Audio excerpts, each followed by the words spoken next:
Bran. B-R-A-N. Bran tenía los ojos bien abiertos mucho antes de que los dedos pálidos del amanecer empezaran a filtrarse por las hendiduras de los postigos. Había visitas en Invernalia.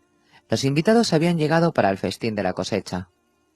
Aquella mañana ajustarían contra el estafermo del patio. En el pasado, la perspectiva lo habría llenado de emoción. En el pasado. Ya no. Serían los Walders quien cruzarían lanzas con los escuderos de la escolta de Lord Manderly, y Bran no podría tomar parte. Tenía que hacer de príncipe en las estancias de su padre. Escucha con atención y puede que aprendas lo que de verdad significa ser un señor, le había dicho el maestre Lubin. Bran no había pedido que lo nombraran príncipe. Su sueño había sido siempre convertirse en un caballero. Armadura brillante, estandartes al viento, una lanza, una espada, un caballo de combate entre las piernas. ¿Por qué tenía que perder el tiempo escuchando a unos viejos hablar de cosas que solo entendía a medias? Porque estás roto, le recordó una voz en su interior. Un señor solo tenía que permanecer sentado entre cojines. Podía estar tullido. Los Walders le habían contado que su abuelo estaba tan débil que había que llevarlo a todas partes en una litera. Pero a un caballero no. Un caballero debía ir a lomos de un gran caballo, además, era su deber. «Eres el heredero de tu hermano y el Stark de Invernalia», le dijo Sir Roderick, para después recordarle cómo Robb se sentaba junto a su señor padre cuando iban a verlo sus vasallos. Lord Wyman Manderly había llegado de Puerto Blanco hacía 2 días. Se desplazaba en barcaza y litera, ya que estaba demasiado gordo para montar a caballo. Lo acompañaba un numeroso grupo de seguidores, caballeros, escuderos, damas y señores de menor importancia, heraldos, músicos y hasta un malabarista, todos deslumbrantes con estandartes y jubones que parecían de 1000 colores. Bran les había dado la bienvenida a Invernalia desde el alto trono de piedra de su padre, que tenía lobos guargo tallados en los brazos. Luego Sir Roderick le había dicho que se había comportado muy bien. Si la cosa hubiera terminado allí no le habría importado, pero aquello no era más que el comienzo. El banquete no es más que un pretexto agradable, le explicó Sir Roderick, pero nadie viaja a 100 leguas por una tajada de pato y un trago de vino. Los únicos que se desplazan son los que tienen asuntos de importancia que tratar con nosotros. Bran clavó la vista en el tosco techo de piedra. Sabía que Robb le diría que no se comportara como un crío. Casi le parecía oír su voz y también la de su señor padre. Se acerca el invierno y ya eres casi un hombre, Bran. Cumple con tu deber. Cuando Hodor entró en la habitación, sonriente y tatareando una cancioncilla sin melodía, se encontró con el niño resignado a su destino. Lo ayudó a lavarse y a cepillarse el pelo. «Hoy el jubón de lana blanca», ordenó Bran, «y el broche de plata. Sir Roderick querrá que parezca todo un señor». Dentro de lo posible, Bran prefería vestirse solo, pero había cosas, como ponerse los calzones o atarse las botas, que le resultaban muy molestas. Con la ayuda de Hodor todo era más rápido. Siempre que aprendía a hacer algo se mostraba muy eficiente, y pese a su asombrosa fuerza, tenía unas manos muy gentiles. «Seguro que tú también podrías haber sido caballero», le dijo Bran. «Si los dioses no te hubieran quitado el seso, habrías sido un gran caballero». «¿Hodor?» Hodor parpadeó y lo miró con unos inocentes ojos castaños, desprovistos de todo entendimiento. «Sí», dijo Bran, «Hodor». Señaló la pared. Junto a la puerta había colgada una cesta muy resistente, de cuero y mimbre, con agujeros para las piernas de Bran. Hodor metió los brazos por debajo de las correas y se ciñó el cinturón al pecho antes de arrodillarse junto a la cama. Bran se ayudó de los barrotes clavados en la pared para dar impulso al peso muerto de sus piernas e introducirlas en la cesta a través de los agujeros. «Hodor», dijo de nuevo Hodor al tiempo que se levantaba. El mozo de cuadras medía alrededor de 2 varas y media, y Bran, encaramado a su espalda, casi tocaba el techo con la cabeza. Se agachó para cruzar la puerta. En cierta ocasión a Hodor le llegó el aroma del pan recién hecho y corrió a las cocinas. Bran se hizo una brecha tan grande que el maestre Luwin tuvo que coserle el cuero cabelludo. Miquén le había dado un yelmo viejo y oxidado, sin visor, que estaba tirado en la armería, pero Bran rara vez se molestaba en ponérselo. Los Walders se reían de él. Mientras bajaban por la escalera de caracol, puso las manos sobre los hombros de Hodor. En el exterior, los ruidos de los caballos y los de las espadas contra los escudos eran la más dulce de las músicas. «Solo quiero echar un vistazo», pensó Bran. «Un vistazo rápido, nada más». Los señores menores de Puerto Blanco saldrían más avanzada la mañana, junto con sus caballeros y hombres de armas. Hasta entonces, el patio pertenecía a sus escuderos, cuyas edades oscilaban entre los 10 y los 40 años. Bran deseó tanto ser uno de ellos que le empezó a doler el estómago. En el patio habían montado 2 estafermos, sendos postes recios con un palo transversal pivotante, con un escudo en un extremo y una maza acolchada en el otro. Los escudos estaban pintados de rojo y dorado, aunque los leones de los Lannister resultaban bastante deformes y los primeros chicos que los habían golpeado ya les habían dejado marcas. El espectáculo que ofrecía Bran en su cesta atrajo unas cuantas miradas de los que no lo habían visto antes, pero él había aprendido a hacer caso omiso de ellas. Al menos tenía un punto de vista privilegiado. Sobre la espalda de Hodor era más alto que ninguno. Vio que los Walders estaban montados en sus caballos. Habían llevado consigo de los gemelos unas hermosas armaduras, plateadas, brillantes, con dibujos en esmalte azul. La cimera de Walder el Mayor tenía forma de castillo, mientras que Walder el Pequeño prefería los gallardetes de seda azul y gris. También se diferenciaban por sus escudos y sus jubones. En el de Walder el Pequeño aparecían las torres gemelas de los Frey junto con el oso pinto de la casa de su abuela y el labrador de la de su madre, Crackehall y Darry respectivamente. En el de Walder el Mayor se veían el árbol y los cuervos de la casa Blackwood y las serpientes enroscadas de los Paege. Deben de estar muy necesitados de honor, pensó Bran, mientras los observaba coger sus lanzas. Lo único que le hace falta a un Stark es un lobo huargo. Sus corceles pintos eran rápidos y fuertes y estaban bien entrenados. Cargaron juntos contra los estafermos. Ambos asestaron golpes limpios a los escudos y pasaron de largo mucho antes de que las mazas acolchadas giraran para golpearlos. Walder el Pequeño fue el que asestó el golpe más fuerte, pero a Bran le pareció que Walder el Mayor era el que mejor montaba. Habría dado sus 2 inútiles piernas por la posibilidad de enfrentarse a cualquiera de los dos. Walder el Pequeño tiró la lanza rota, divisó a Bran y se acercó a él. «¡Pero qué caballo tan feo!», dijo señalando a Hodor. «Hodor no es ningún caballo», replicó Bran. «Hodor», dijo Hodor. «Desde luego no es tan listo como un caballo», dijo Walder el Mayor, que se había acercado al trote para unirse a su primo. Unos cuantos muchachos de Puerto Blanco se dieron codazos y se echaron a reír. Hodor, ajeno a los insultos, Hodor miró a los Frey con una amplia sonrisa. «¿Hodor? ¿Hodor?», el caballo de Walder el Pequeño relinchó. «Mira, si están hablando entre ellos. A lo mejor Hodor significa te quiero en caballuno». «Cállate, Frey». Bran sintió que se le encendían las mejillas. Walder el Pequeño picó espuelas para acercarse y le dio a Hodor un empujón que lo desplazó hacia atrás. «¿Y si no me callo?». «Azuzará a su lobo para que te muerda, primo», le advirtió Walder el Mayor. «Pues que lo azuce, así me podría hacer una capa de piel de lobo». «Verano te arrancaría esa cabeza gorda de un mordisco», dijo Bran. Walder el Pequeño se dio unos golpes con el guantelete contra la coraza. «¿Acaso tu lobo tiene dientes de acero y puede atravesar las armaduras y las cotas de mallas?». «Ya basta», la voz del maestre Lubin retumbó como un trueno en medio del fragor del patio. Bran no sabía cuánto había oído del enfrentamiento, pero había sido suficiente para ponerlo furioso. «Esas amenazas son improcedentes, no quiero que se repitan». «¿Así te comportas en los gemelos, Walder Frey?». «Si me da la gana, sí».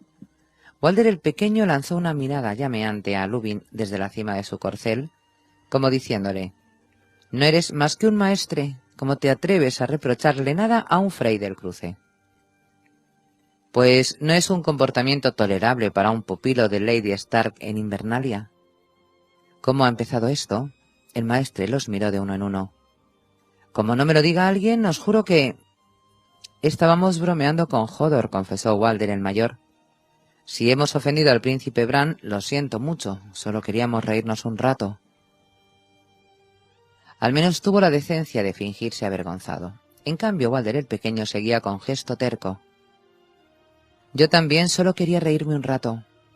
Bran vio que el maestre se le estaba poniendo roja la coronilla calva. Lubin estaba aún más furioso que antes. Un buen señor consuela y protege al débil y al indefenso, les dijo a los Frey. No toleraré que Hodor sea el blanco de vuestras crueles bromas. ¿Comprendido?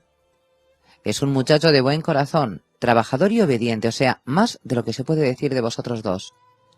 El maestre señaló a Walder el pequeño con el dedo. En cuanto a ti, ni se te ocurra acercarte al bosque de dioses ni a los lobos, o lo pagarás caro. Dio media vuelta bruscamente y echó a andar, pero se detuvo y volvió la vista. Ven conmigo, Bran. Lord Wyman te está esperando. Ve con el maestre Hodor, ordenó Bran. Hodor, dijo Hodor. Con sus largas zancadas no tardó en alcanzar al airado maestre en las escaleras del gran torreón. El maestre les abrió la puerta y Bran se abrazó al cuello de Hodor y se agachó para entrar. Los Walders, empezó. No quiero oír ni una palabra más de eso. Tema zanjado. El maestre parecía agotado e irritable. Has hecho bien en defender a Hodor, pero no tenías por qué estar en el patio. Si Rodrik y Lord Wyman ya han desayunado mientras te esperaban. ¿Voy a tener que ir yo mismo a buscarte como si fueras un niño pequeño? No, dijo Bran avergonzado. Lo siento mucho, solamente quería... Ya sé que querías, lo interrumpió el maestre Lubin con voz más amable. Y ojalá fuera posible, Bran. ¿Quieres hacerme alguna pregunta antes de que empiece la audiencia? ¿Vamos a hablar de guerra? Tú no vas a hablar de nada. El tono de Lubin volvía a ser seco. No eres más que un niño de 8 años. Casi 9. 8, repitió el maestre con firmeza. No quiero que digas nada más que las frases corteses de rigor, a no ser que Sir Rodrik o Lord Wyman te planteen una pregunta. De acuerdo, asintió Bran. No le voy a contar a Sir Rodrik lo que ha pasado entre los Frey y tú. Gracias. Pusieron a Bran en la silla de roble de su padre, con sus cojines de terciopelo gris, ante una larga mesa que era una simple tabla sobre caballetes. Sir Rodrik se sentó a su derecha y el maestro Lubin a su izquierda, con un juego de plumas y tinteros y un pergamino en blanco para tomar nota de todo lo que se dijera. Bran pasó una mano por la tosca superficie de la mesa y le pidió disculpas a Lord Wyman por el retraso. Los príncipes nunca llegan tarde, dijo el señor de Puerto Blanco con tono cordial. Si otros están antes que ellos es porque han llegado demasiado pronto. Wyman Manderly tenía una risa sonora. No era de extrañar que no pudiera montar a caballo, parecía que pesaba mucho más que la mayoría de los corceles. Y era tan hablador como inmenso era su corpachón. Empezó por pedir que Invernalia confirmara el nombramiento de los nuevos oficiales de aduanas que había elegido para Puerto Blanco. Los anteriores habían estado reteniendo el dinero para desembarco del rey, en vez de pagárselo al nuevo rey en el norte. El rey Robb tiene que acuñar una moneda propia, declaró, y Puerto Blanco es el lugar idóneo. Se ofreció para encargarse del asunto, si era la voluntad del rey, y pasó a detallar cómo había fortificado las defensas del puerto con abundantes datos sobre los costes de cada mejora. Además de la acuñación de moneda, Lord Manderly le proponía a Robb que construyera una flota de guerra. No hemos tenido una verdadera armada desde hace cientos de años, cuando Brandon el incendiario prendió fuego a las naves de su padre. Dadme el oro necesario y os aseguro que antes de un año dispondréis de galeras suficientes para tomar tanto Rocadragón como desembarco del rey. Al oír hablar de barcos de guerra, Bran se sintió más interesado. Nadie le preguntó su opinión, pero la idea de Lord Wyman le parecía excelente. Ya se los podía imaginar. Se preguntó si un tullido habría estado alguna vez al mando de un barco de guerra, pero Sir Rodrik solo se comprometió a enviar la propuesta a Robb para que la estudiara, mientras que el maestre Lubin escribía en el pergamino. El mediodía llegó y pasó. El maestre Lubin envió a Tim cara picada a las cocinas y comieron allí mismo a base de queso, capón y pan de avena. Mientras arrancaba la carne del ave con sus gruesos dedos, Lord Wiman hizo unas cuantas indagaciones corteses referentes a Lady Horwood, que era su prima. Nació en la casa Manderley. ¿Lo sabíais? Quizá una vez supere el pesar quiera volver a ser una Manderley, ¿eh? Mordió un trozo de ala y sonrió. Resulta que soy viudo desde hace 8 años. Ya va siendo hora de que me case de nuevo. ¿No os parece, mi señor? La soledad acaba por pesar mucho. Tiró los huesos a un lado y cogió un muslo. Y si la dama prefiere a un hombre más joven, da la casualidad de que mi hijo Wendell también está soltero. Ahora mismo se encuentra en el sur, escoltando a Lady Catherine, pero no me cabe duda de que cuando regrese querrá tomar esposa. Es un muchacho valiente y siempre luce una sonrisa. Justo el hombre que necesita a la señora para volver a reír, ¿eh? Se limpió la grasa de la barbilla con la manga de la túnica. A través de las ventanas, Bran oía el entrechocar de las armas. El tema de los matrimonios no le interesaba lo más mínimo. Ojalá pudiera estar en el patio. El señor aguardó a que retirasen los platos de la mesa antes de sacar a colación la carta que había recibido de Tywin Lannister, que tenía prisionero en el Forca Verde a su hijo mayor, Sir Willis. Me ofrece devolvérmelo sin pagar rescate, a condición de que retire a mis hombres del ejército de su Alteza y jure no seguir combatiendo. Por supuesto, le habréis dicho que no, dijo Sir Roderick. Por ese lado no tenéis nada que temer, los tranquilizó el señor. El rey Robb no tiene vasallo más leal que Wyman Manderley, pero no querría que mi hijo languideciera en Harrenhal ni un instante más de lo necesario. Es un lugar espantoso. Dicen que está maldito. Yo no me trago esas historias, claro, pero ahí están. No hay más que ver qué le pasó a ese tal Janos Slynt. La reina lo nombró señor de Harrenhal y su hermano lo hundió. Dicen que lo mandó en barco al muro. Rezo porque pronto se pueda llevar a cabo un intercambio ecuánime de prisioneros. Sé que Willis no querría quedar al margen durante el resto de la guerra. Mi hijo es un valiente y tan fiero como un mastín. Cuando terminó la audiencia, Bran tenía los hombros rígidos de tanto estar sentado en la misma postura, y aquella noche justo cuando se disponía a cenar, sonó el cuerno que anunciaba la llegada de otro invitado. Lady Donella Horwood no acudía con una escolta de caballeros y criados, sino con tan solo 6 hombres de armas muy cansados, con cabezas de alces en sus polvorientos jubones de color naranja. Lamentamos profundamente todo lo que habéis sufrido, mi señora, le dijo Bran cuando entró a presentar sus respetos. Lord Horwood había muerto en la batalla del Forca Verde y su único hijo en el bosque susurrante. Invernalia no lo olvidaría. Me complace oírlo. Era una mujer pálida y demacrada, con el dolor dibujado en cada una de las arrugas de su rostro. Estoy agotada, mi señor. Os agradecería que me permitierais retirarme a descansar. Desde luego, dijo Sir Roderick. Mañana habrá tiempo de sobra para hablar. Al día siguiente, dedicaron buena parte de la mañana a hablar de cereales, hortalizas y carne en salazón. Una vez los maestres de la ciudadela anunciaban el comienzo del otoño, los hombres prudentes empezaban a guardar una parte de cada cosecha, aunque la proporción que reservaban era por lo visto un asunto que requería de largas conversaciones. Lady Horwood estaba guardando una quinta parte. A propuesta del maestre Lubin, prometió empezar a guardar un cuarto. El bastardo de Bolton está concentrando a hombres en fuerte terror, les advirtió la dama. Espero que tenga intención de enviarlos hacia el sur, para apoyar a su padre en los gemelos. Pero cuando le pregunté sobre sus planes me dijo que ninguna mujer podía cuestionar las acciones de un Bolton. Como si fuera un hijo legítimo y tuviera derecho a ese nombre. Que yo sepa, Lord Bolton nunca ha reconocido al muchacho, dijo Sir Roderick. He de decir que no me lo han presentado. No hay mucha gente que lo conozca, dijo ella. Vivió con su madre hasta hace 2 años, cuando murió el joven Domeric y Bolton quedó sin heredero. Entonces fue cuando llevó a su bastardo a fuerte terror. Es un muchacho muy taimado y tiene un criado casi tan cruel como él mismo. Lo llaman hediondo. Dicen que no se baña jamás. El bastardo y el tal hediondo cazan juntos y no precisamente ciervos. He oído rumores, historias que casi no puedo creer, ni siquiera de un Bolton. Y ahora que mi señor esposo y mi querido hijo han ido a reunirse con los dioses, el bastardo mira mis tierras con ojos hambrientos. Bran habría querido darle a la dama un centenar de hombres que defendieran sus derechos, pero Sir Roderick se apresuró a intervenir. Puede mirarlas, pero si se atreviera a hacer algo más, os prometo que recibiría su castigo de inmediato.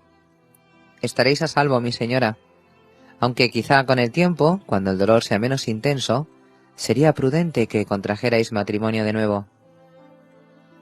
Mis años de fecundidad ya pasaron, replicó ella con una sonrisa cansada, y el tiempo se ha llevado la belleza que pude tener, pero ahora los hombres vienen a olisquearme como nunca hicieron cuando era doncella. ¿Ninguno de esos pretendientes se encuentra a favor a vuestros ojos?, preguntó Lubin.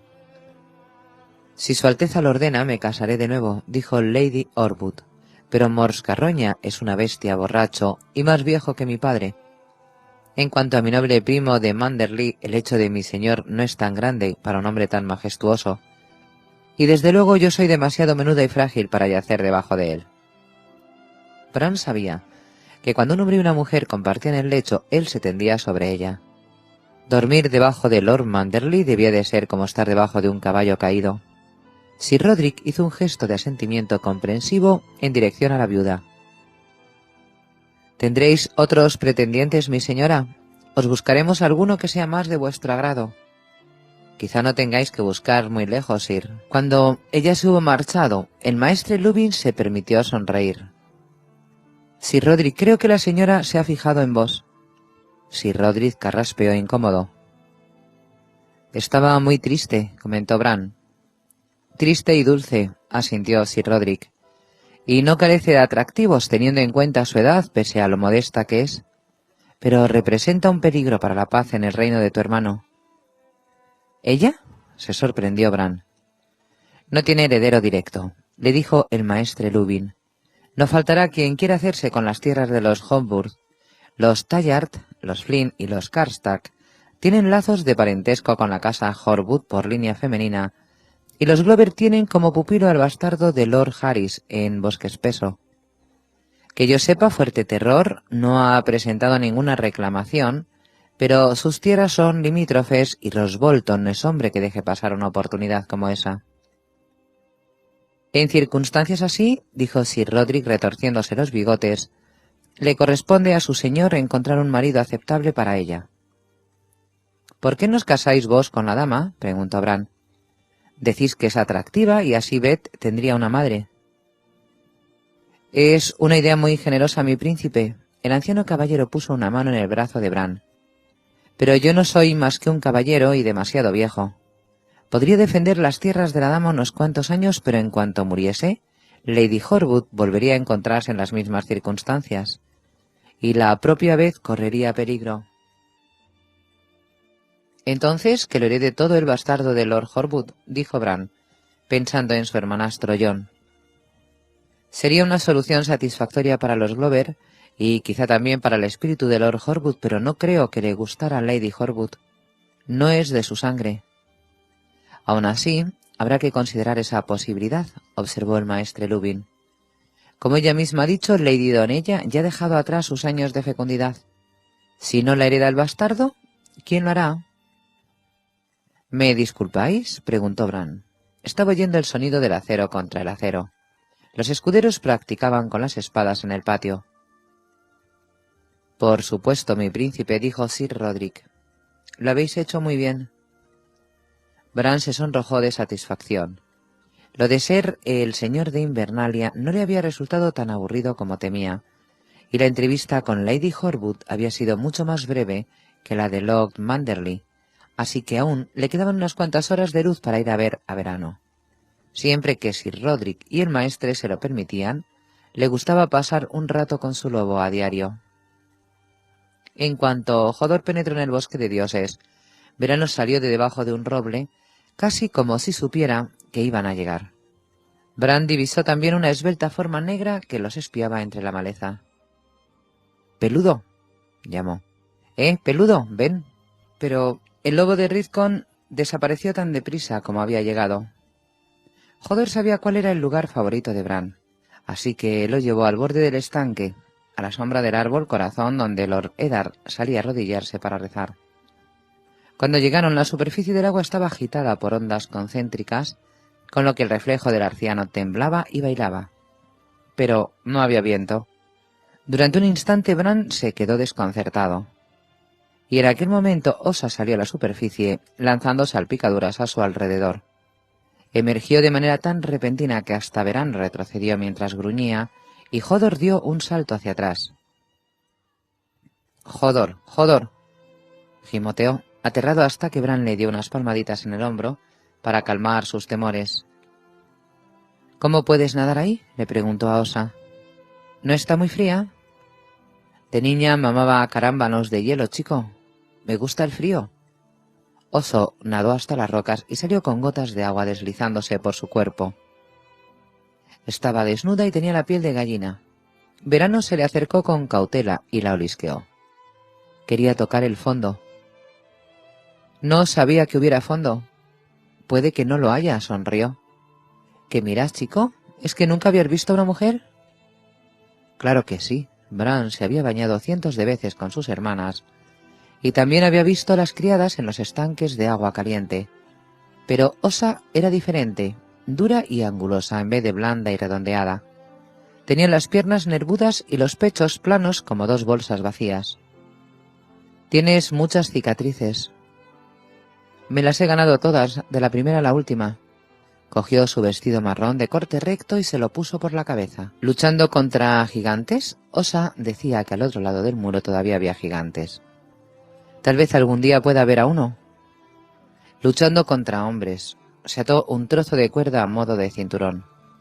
Cuervos negros y muchos, hasta que maté a uno, dijo al tiempo que sacudía el cabello. Le había crecido desde que llegara a Invernalia. Ya le cubría las orejas. Parecía menos dura que la mujer que había intentado robarle y asesinarlo en el bosque de los lobos. He oído chismorreos en la cocina acerca de lo que ha pasado hoy entre los Frey y tú. ¿Quién? ¿Qué chismorreos? El niño que se burla de un gigante es un estúpido, replicó la mujer dirigiéndole una sonrisa amarga. Y el mundo en el que al gigante lo defiende un tullido es un mundo loco. Hodor no se dio cuenta de que se estaban burlando de él, dijo Bran. Además, nunca se pelea con nadie. Recordaba cierta ocasión, cuando era pequeño, en que fue a la plaza del mercado con su madre y con la septa Mordán. Hodor las acompañaba para llevarles los bultos, pero se alejó de ellas, y cuando lo encontraron, unos chicos lo habían arrinconado en un callejón sin salida y lo aguijoneaban con palos. El gigante no paraba de gritar «¡Hodor!». Se encogía y se protegía, pero en ningún momento alzó la mano contra los que lo atormentaban. El septón Chailet dice que tiene un corazón bondadoso. Sí, dijo ella, y unas manos con las que podría arrancarle la cabeza a cualquiera, si le diera la gana. De todos modos, más vale que se cuide las espaldas cuando ese Walder esté cerca. Y tú también. El grande ese al que llaman pequeño. El nombre es adecuado. Grande por fuera, pequeño por dentro y mezquino hasta los huesos. No se atrevería a hacerme daño. Diga lo que diga, le tiene miedo a Verano. Puede que no sea tan idiota como aparenta. Osa siempre mostraba precaución cuando los lobos guargos rondaban por los alrededores. El día que la cogieron prisionera, Verano y Viento Gris despedazaron a otros 3 salvajes. O puede que sí, y eso también podría resultar problemático. Se recogió el pelo. ¿Has vuelto a tener los sueños de lobo? No, no le gustaba hablar de los sueños. Un príncipe debería aprender a mentir mejor. Osa se echó a reír. Bueno, tu sueño es un asunto tuyo. Lo mío es la cocina. Más vale que vuelva allí antes de que Gag empiece a gritar y a blandir su cucharón de madera. Permiso para retirarme, mi príncipe. No debería haberme recordado lo de los sueños de lobo, pensó Bran mientras Hodor lo subía por las escaleras que llevaban a su dormitorio. Luchó contra el sueño tanto como pudo, pero al final se apoderó de él, como siempre. Aquella noche soñó con el arciano. El árbol lo miraba con sus ojos color rojo oscuro. Lo llamaba con su boca de madera, y de entre sus ramas blancas salió revoloteando el cuervo de 3 ojos, para picotearle la cara y chillar su nombre con graznidos agudos, como espadas. Lo despertó el sonido de los cuernos. Bran dio media vuelta, agradecido por el alivio que suponía el fin del sueño. Oyó gritos vociferantes y cascos de caballos. Llegan más invitados y encima parecen medio borrachos. Se agarró a las barras para ayudarse, salió de la cama y se dejó caer en el asiento situado bajo la ventana. El estandarte de los recién llegados representaba a un gigante con unas cadenas rotas, de manera que eran hombres de la casa Umber, de las tierras norteñas más allá del río Último. Al día siguiente recibió en audiencia a 2 de ellos, los tíos del Gran Jon, hombres tempestuosos ya en el invierno de sus vidas, con barbas tan blancas como las capas de piel de oso que vestían. En cierta ocasión un cuervo había dado por muerto a Mors y le sacó un ojo, así que llevaba en su lugar un trozo de vidriagón. Según los cuentos de la vieja Tata, había agarrado al cuervo y le había arrancado la cabeza de un mordisco, de manera que lo apodaban Carroña. En cambio, la Tata nunca le había dicho a Bran por qué el apodo de Hotter, su huesudo hermano, era Mataputas. No habían hecho más que sentarse cuando Mors pidió permiso para casarse con Lady Horwood. El Gran Jon es la mano derecha del joven lobo.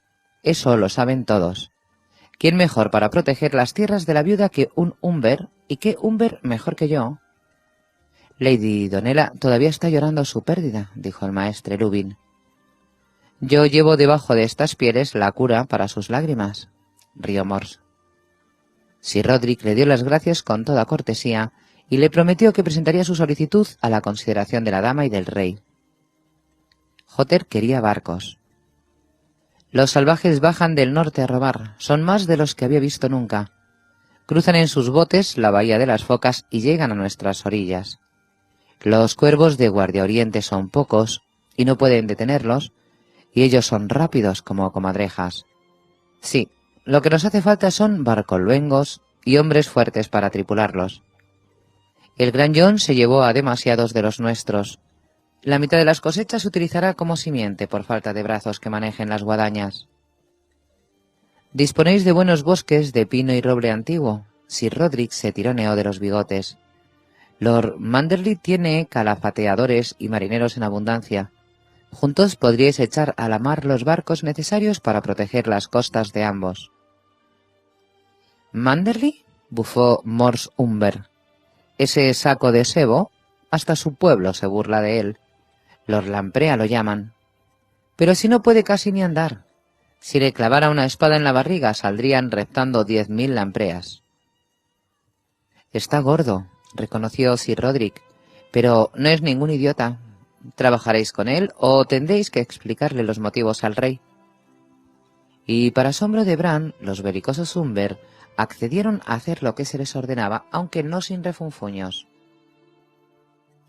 Mientras estaban en la audiencia, llegaron los Glover de Bosque Espeso y también el numeroso grupo de los Tallar de la ciudadela de Torren. Galvar y Robert Glover habían dejado Bosque Espeso en manos de la esposa de Robert, pero el que acudió a Invernalia fue su mayordomo. Mi señora os ruega que disculpéis su ausencia. Sus hijos aún son demasiado pequeños para un viaje tan largo, y no ha querido separarse de ellos. Bran no tardó en darse cuenta de que quien gobernaba de verdad en Bosque Espeso era el mayordomo, no Lady Glover. Reconoció ante ellos en aquellos momentos únicamente que estaba guardando una 10ª parte de las cosechas. Les aseguró que un mago errante le había dicho que habría un verano de las almas con cosechas abundantes antes de que llegara el invierno. El maestre Lubin habría podido explicarle una serie de cosas sobre los magos errantes. Sir Rodrik le ordenó que empezara a reservar 1/5 de las cosechas y luego le interrogó a fondo acerca del bastardo de Lord Horwood, Larance Nieve. En el norte, todos los bastardos de noble cuna llevaban el apellido Nieve. Aquel muchacho tenía cerca de 12 años y el mayordomo alabó su inteligencia y su valor. Tu idea sobre el bastardo es interesante, Bran, le dijo más tarde el maestre Lubin. Creo que algún día serás un buen señor de Invernalia. No, no quiero. Bran sabía que no sería un señor jamás, igual que tampoco sería un caballero. Me habéis dicho que Robb se va a casar con una chica de la casa Frey, y los Walders también me lo han dicho. Tendrá hijos, y ellos serán los señores de Invernalia después de Robb, no yo. Puede que así sea, Bran, intervino Sir Roderick. Pero yo me casé 3 veces y mis esposas solo me dieron hijas. Ahora la única que me queda es Beth. Mi hermano Martin engendró 4 hijos fuertes, pero solo Jory llegó a la edad adulta. Cuando lo mataron, con él murió la estirpe de Martin. Si hablamos del mañana, nunca hay nada seguro.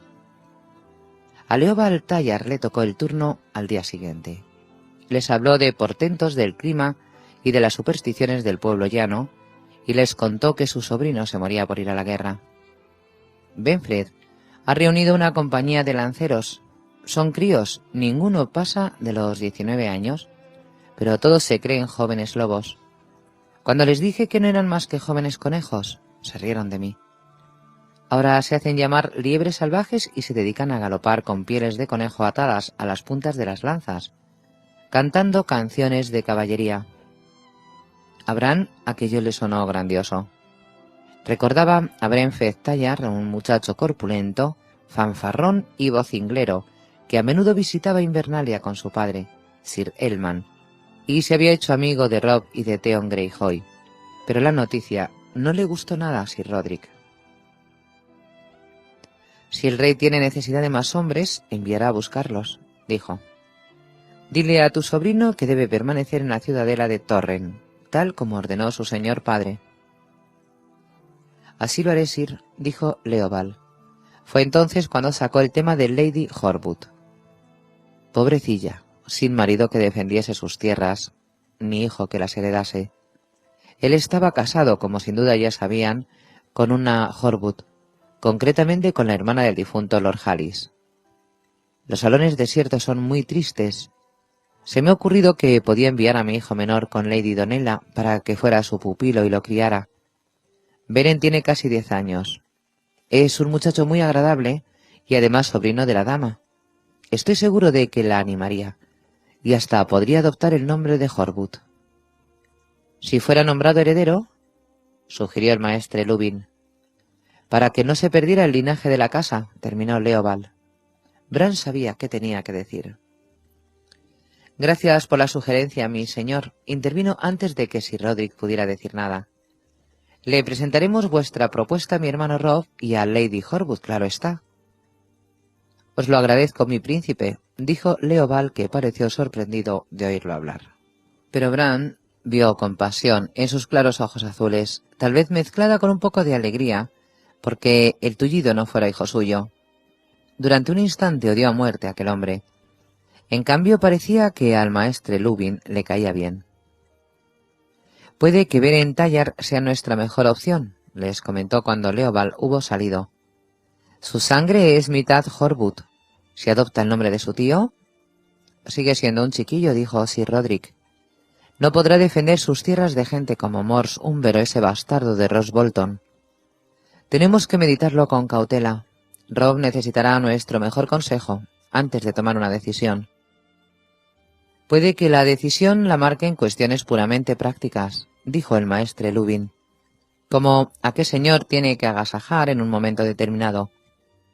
Las tierras del río pertenecen a su reino. Tal vez quiera cimentar la alianza casando a Lady Horwood con uno de los señores del Tridente, un Blackbook, tal vez, o un Frey. Lady Horwood puede quedarse con uno de nuestros Frey, dijo Bran. Con los dos, si le apetece. No eres bondadoso, mi príncipe, lo amonestó Sir Roderick con cariño. Los Walders tampoco. Bran frunció el ceño. Clavó la vista en la mesa y no dijo nada. En los días siguientes fueron llegando cuervos de otras casas, con mensajes en los que se disculpaban por no asistir. El bastardo de Fuerte Terror no iría a Invernalia. Todos los Mormon y los Karstark habían ido hacia el sur con Robb. Lord Lodke era demasiado anciano para realizar el viaje. Lady Flynn se encontraba en avanzado estado de gestación, y en la atalaya de la viuda estaban enfermos. Por fin consideraron que ya habían tenido noticias de todas las principales casas vasallas de los Stark, a excepción de Howland Reed, el lacustre, que no salía de sus pantanos desde hacía muchos años, y los Cerwyn, cuyo castillo se encontraba a menos de mediodía a caballo de Invernalia. Lord Cerwyn estaba prisionero de los Lannister, pero su hijo, un muchacho de 14 años, llegó una borrascosa mañana a la cabeza de 2 docenas de lanceros. Bran estaba montando a Bailarina por el patio cuando cruzó la puerta de entrada. Trotó para ir a darles la bienvenida. Clay Cerwyn siempre había sido amigo de Bran y de sus hermanos. «Buenos días, Bran», lo saludó Clay con tono alegre. «¿O ahora te tengo que llamar Príncipe Bran?» «Solo si te apetece». «¿Por qué no?» Clay se echó a reír. «Últimamente cualquiera es rey o príncipe». «¿Stannis también ha enviado una carta a Invernalia?» «¿Stannis? No lo sé». «Pues ahora también él es rey», le confió Clay. «Dice que la reina Cersei se acostaba con su hermano, así que Joffrey es un bastardo». «¿Joffrey el malnacido?», gruñó uno de los caballeros de los Cerwyn. «No me extraña que sea desleal, si su padre es el matarreyes». «Eso», asintió otro. «Los dioses aborrecen el incesto. Mira cómo hicieron caer a los Targaryen». Durante un momento, Bran se quedó sin respiración. Una mano gigante le oprimía el pecho. Sintió como si estuviera cayendo y se aferró a las riendas de Bailarina con desesperación. El terror debió de reflejarse en su rostro. «¿Bran?», se preocupó Clay Cerwyn. «¿Te encuentras mal?» «No es más que otro rey». «Robb lo derrotará a él también». Hizo dar la vuelta a Bailarina y la llevó hacia los establos sin prestar atención a las miradas asombradas de los hombres de la casa Cerwyn. La sangre le retumbaba en los oídos y si no hubiera estado atado a la silla con cinturones, habría caído sin duda. Aquella noche, Bran rezó a los dioses de su padre. Les rogó que le concedieran una noche sin pesadillas. Si los dioses lo oyeron, se burlaron de sus esperanzas porque fueron peores que cualquiera de los sueños de lobo. «Vuela o muere», graznó el cuervo de 3 ojos mientras lo picoteaba. Él lloraba y suplicaba, pero el cuervo no tenía compasión.